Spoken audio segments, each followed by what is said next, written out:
17 years ago, my father slammed the door in my face and told me I was no longer his daughter. That night, standing in the rain with a single duffel bag, I stopped being Amara Whitfield, the obedient child, and became the girl he erased. His words carved a wound so deep, it never fully closed. If you want to fly, do it without me. I built a life from that exile, but nothing prepared me for what happened when I walked back into his world at my brother's wedding. The foghorns from Camden Harbor moaned through the morning mist, mixing with the sharp smell of coffee that filled my kitchen. Light seeped weakly through the window, heavy with that gray, damp chill New England always carries in the fall. I sat at the counter with an envelope in my hands, the words pressed across the front in looping cursive. Whitfield family. My fingers trembled as I slid it open. Inside lay a wedding invitation, cream cardstock edged with gold, announcing that my younger brother Matthew was marrying Hannah in 2 weeks' time. And there it was in careful print, the word that hit harder than the cold air seeping in through the window frame. Family. After 17 years of silence, after being thrown out and cut off, somehow I was still listed as family. A rush of heat spread through my chest, equal parts anger and ache. Was I really family? Or just a name they couldn't edit out without raising questions? I stared at the word until the letters blurred, then lifted my eyes to the framed photograph on the wall. It showed the rescue helicopter I'd flown a dozen times into storms and chaos. That machine had been more of a home to me than the house I'd been forced out of. The shrill buzz of my phone shattered the moment. One new message, no name attached, just the blunt words flashing on the screen. Don't come, don't embarrass him. I froze, the pulse in my throat pounding against my skin. I didn't need to ask who him was. Only one man had the power to send those words slicing through me like glass. My father. I set the phone down slowly, the silence in the room so thick I could hear my own breathing. Then I let out a shaky laugh, bitter at first but sharp with resolve, tearing the message into digital nothing. I whispered to the empty room. I'm going, not for him, for Matthew and for what Hannah already knows. On the counter beside the invitation, I placed a small object I always kept hidden at the back of a drawer. A strip of medical gauze, stained and stiff with old salt water. The fabric had saved someone's life once, and its story was mine alone. For now, its presence was a quiet promise that the past wasn't finished with me yet. The night comes back to me in fragments. The heavy reek of my father's cigarettes, the grit of concrete dust still clinging to his shirt from the job site, the slam of papers on the kitchen table. He didn't even bother sitting down. A manila folder skidded across the wood toward me, its corners bent, my name typed neatly at the top of every form inside. Law, accounting, business, every path but the one I had already chosen. I stood clutching a letter that felt heavier than stone. The acceptance into the air medical training program I'd been dreaming of for years. My hands shook as I held it out, like a child offering proof she was worth keeping. He didn't glance at it. His eyes stayed cold, locked on mine.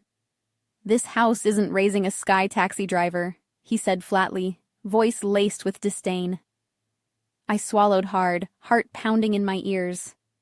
I'm choosing the sky, I whispered. It was the first time in my life I'd ever contradicted him. The silence that followed was colder than the rain tapping against the kitchen windows. Then he walked to the front door, pulled it open, and without raising his voice said, You want to fly? Fine. Start by surviving without me. Get out. My mother burst into tears, rushing to him, clutching his arm, begging through broken sobs. Her voice was drowned by the thunder outside and his stony refusal to soften. On the staircase, Matthew hovered, pale and stricken, his eyes darting between us, loyalty to our father weighing heavier than the apology he couldn't say aloud. I remember the sound of my own breath, shallow, as if the walls of the house themselves had pushed me out. I lifted the strap of my duffel bag, heavy with nothing more than a few clothes, a pair of worn sneakers, and the folded acceptance letter pressed deep in the side pocket. The rain hit like needles when I stepped outside. My jacket clung to my skin, soaked through within seconds. Behind me, the door slammed shut, the echo sealing the fracture that would split 17 years wide. The air smelled of wet cement and smoke, and I knew even then it would haunt me forever. I tightened my grip on the bag, set my jaw, and walked into the storm. Every step in the dark, I repeated one vow in my head. From now on, every mile I run will be my answer. Back in the present, I sat at my small kitchen table with my flight log open, pages filled with scrolled notes from missions that blurred together. One entry caught my eye, dated October 2012. My handwriting leaned urgent, cramped by adrenaline. Cliff rescue, female, 16 to 17, hypothermia risk. The memory snapped back, sharp as salt spray. A storm off the coast, winds battering the rotor blades, ropes whipping as I rappelled down the slick face of a cliff. The girl clung desperately to the rocks, her knuckles bloodless, eyes wide with terror. I could feel the vibration of her shivering through the rope as I hooked onto her harness. I pressed my forehead against hers, locking her gaze in the howl of the wind. Breathe with me. Just look at me. Don't let go. My voice was calm, though my own arms burned from the strain. Inch by inch we rose together, the sea clawing at our heels, until finally the winch lifted us clear. By the time we reached the chopper, my hands were raw, the strip of gauze I'd wrapped around her arms soaked stiff with seawater. I still keep that strip, faded and brittle, tucked away like a secret only I understand. Later, I'd received a message, just a short note from someone signing only as H, words of gratitude for saving her life. For years, I never knew who she was. I carried the mystery like an unanswered question. It wasn't until a few weeks before Matthew's wedding that the truth landed like another storm. Hannah, his bride, was the girl from that cliff. She looked me in the eye, her voice steady but full of weight. You saved me once, and I've never forgotten. Tomorrow, I'm going to tell them, everyone needs to know who you are. The rehearsal dinner smelled of garlic butter and scallops, the kind of scent that clung to your clothes long after you'd left. Country music played low under the hum of conversation, glasses clinking, silverware chiming against plates. I smoothed the skirt of the simple dress I'd chosen, neat but unassuming, and took my seat halfway down the table. At the head, my father leaned back with the air of a man who owned not just the room, but the entire town. He swirled his glass of wine, eyes narrowing at me before his mouth twisted into a half-smile. Flying in circles all day, he drawled, loud enough for everyone to hear. What good does that really do for anyone? The room froze, forks hovered mid-air. Every gaze turned toward me, waiting for a reaction. Then a woman near the end of the table set her napkin down and spoke, her voice carrying with a steady conviction. You're Amaro Whitfield, aren't you? The life flight pilot? You flew my husband in last year when his heart stopped. He's alive today because of you. A murmur rippled through the guests for a fleeting second. Warmth filled the silence. Recognition, gratitude. But my father cut it short with a sharp shake of his head. Don't exaggerate, he snapped. It's a reckless stunt job, nothing more. Don't paint it as something noble. Another voice joined in, rough but respectful. One of his old firehouse friends leaned forward, meeting his eyes. Robert, it's dangerous work, and it matters. You know it does. Color rose up my father's neck. He barked back. Not in this family, it doesn't. We don't call that a profession. Beneath the table, Hannah's hand found mine. A small squeeze, quick but firm. Her whisper hidden under the scrape of chairs. Tomorrow, she said. I'll tell them. I lifted my glass of wine, let the tartness settle on my tongue, and smiled, not in defiance, but in calm. No retort, no scene. just the quiet strength of someone who had weathered storms harsher than this. Across the table, my father's stare burned into me, trying to crush me as he always had. But this time, I didn't flinch. I'd already learned how to stand steady in the eye of a hurricane. Later that night, the wind screamed down the coast, rattling the thin window panes of the small inn where I was staying. I sat alone at the desk, the ocean's roar crashing in time with the pulse in my ears. In front of me lay a wooden box I hadn't opened in years. Its hinges creaked as if even they carried the weight of memory. Inside, folded carefully, was a letter from my mother. The paper had yellowed, her handwriting delicate but unwavering. Hope is the thing with feathers. She'd left it for me in her final days, a whisper of faith pressed into ink when her voice could no longer carry the words. Beneath it, another envelope, never sealed. The letter I had once written to my father, inviting him to watch me receive a medal for distinguished service. My words blurred where tears had fallen years ago. I had never sent it. He had never known. I reached for my phone, almost on instinct, and scrolled back to the message that had clawed at me earlier. Don't come. Don't embarrass him. Tonight, I traced it to its source, and the truth landed like a punch to the ribs. The number belonged to one of his spare phones. It had been him all along. My hands shook, but not from fear. Anger steadied me. He hadn't just denied me. He wanted to erase me completely, to keep me invisible even here at my own brother's wedding. I captured the screen, the damning evidence, and stored it away. Then I deleted the thread, not as surrender, but as choice. Tomorrow would speak louder than any reply I could send. One by one, I returned the letters to the box. On top, I laid the strip of salt-stained gauze, brittle now with age, 3 relics stacked like layers of my life. My mother's hope, my father's absence, and the life I had fought to save when no one believed in me. I closed the lid gently, the storm outside clawing at the walls, and whispered into the dark. Tomorrow the truth will stand on its own.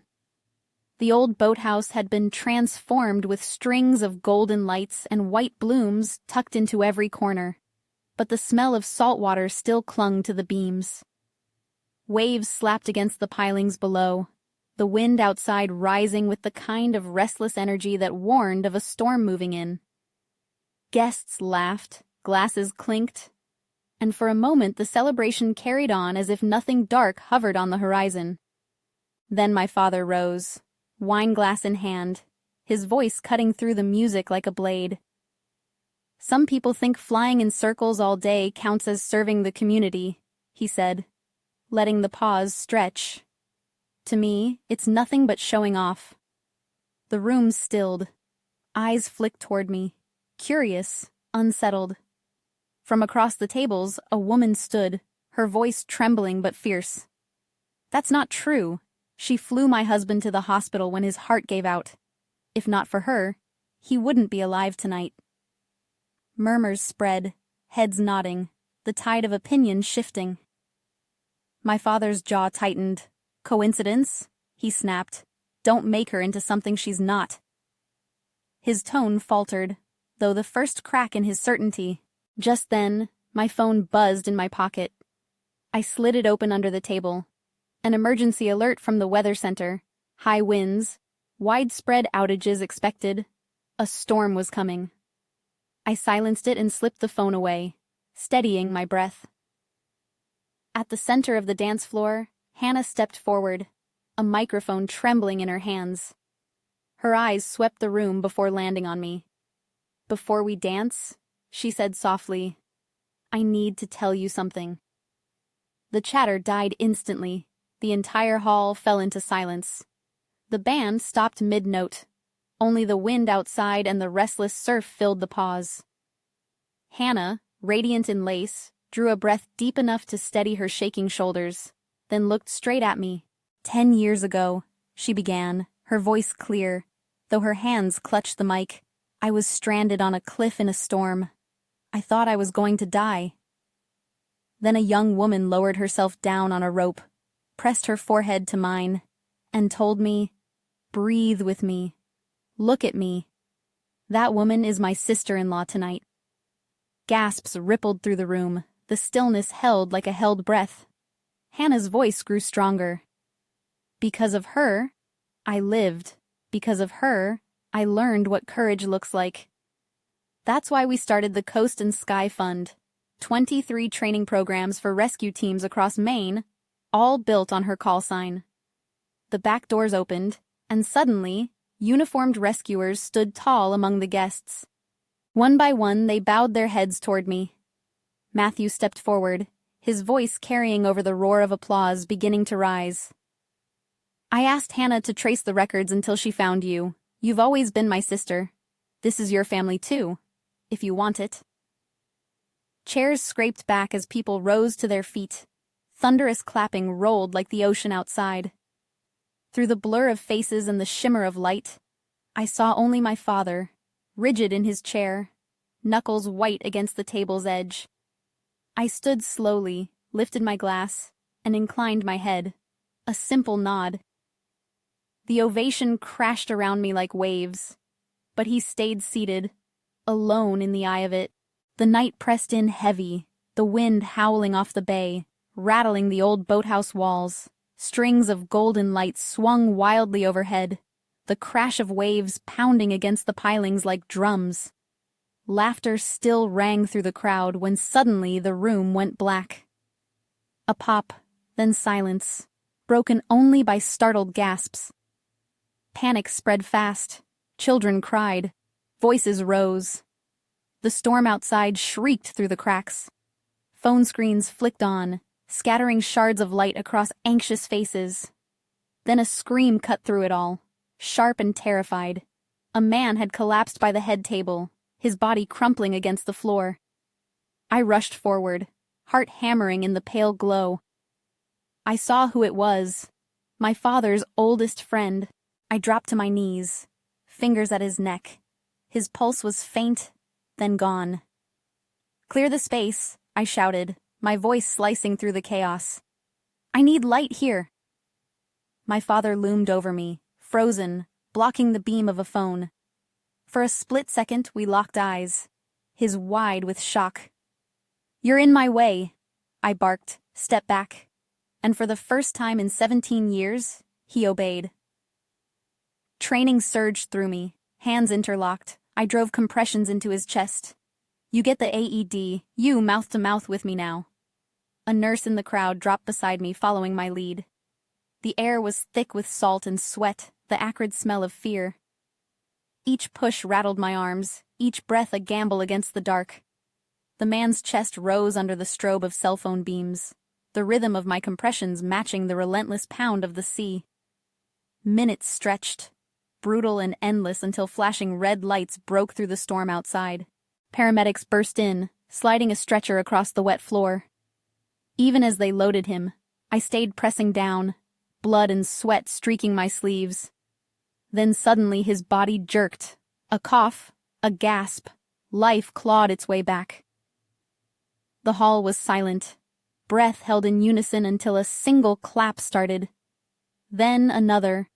Applause swelled slowly, rolling like thunder, like waves breaking against the shore. And I sat back on my heels, chest heaving, the taste of salt sharp on my tongue. The storm had loosened its grip, leaving only the hiss of rain sliding down the boathouse roof, and the creak of timber still straining against the wind. I sat on a bench in the corridor, lungs aching from effort, my sleeves damp with sweat and blood. My pulse was still racing when I saw his shadow stretch long across the wet planks, the unmistakable shape of my father. He stopped a few feet away, his frame smaller now. His shoulders stooped in a way I had never noticed before. I pulled my phone from my pocket, the screen still glowing, and held it up for him to see. The screenshot glared back, the message that had tried to bar me from this wedding. "Don't come. Don't embarrass him." "You didn't just deny me," I said, my voice low but steady. "You tried to erase me because you're afraid. Afraid I'd make you look small." His fists curled tight, the veins standing out like old rope.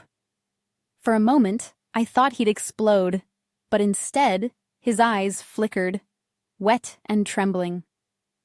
When he finally spoke, the words cracked apart. I don't know how to stand up anymore.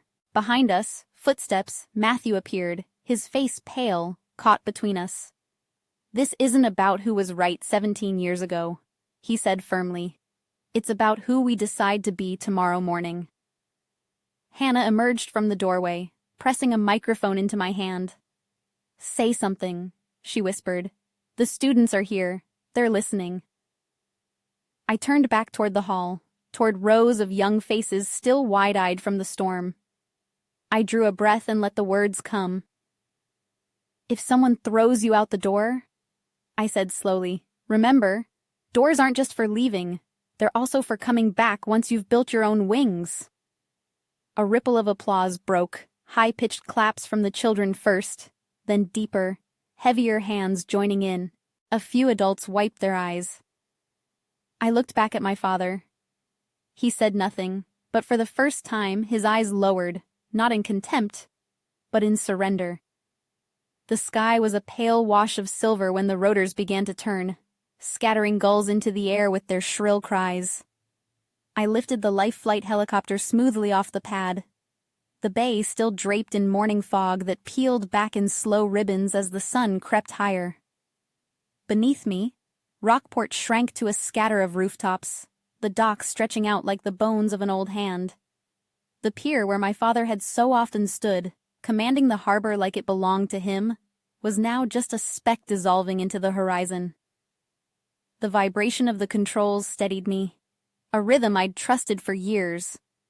Then my phone, strapped to the dash, lit up with a message. I glanced at the screen, my pulse catching despite myself, from his main number, the first time in nearly 2 decades. If you want, meet me at the pier. No past, just learning how to stand beside each other. I let the words hang there, the glow of the text bright against the morning haze. For a long moment, I didn't move, didn't type, didn't answer. Then I pressed the button, the screen going dark. Sunlight struck the windshield, painting my reflection back at me. My face was calm now, the tightness around my eyes eased. Hold your altitude, I murmured to myself, voice lost in the thrum of the blades. The helicopter skimmed low over the bay, casting a long shadow across the rippling water. My silhouette and the aircraft's merged into one dark shape sliding over the waves, framed in light. It was more than flight, it was proof that I had built something solid, that I could stand alone, and that even the door once slammed in my face could remain open, waiting if I ever chose to step back through.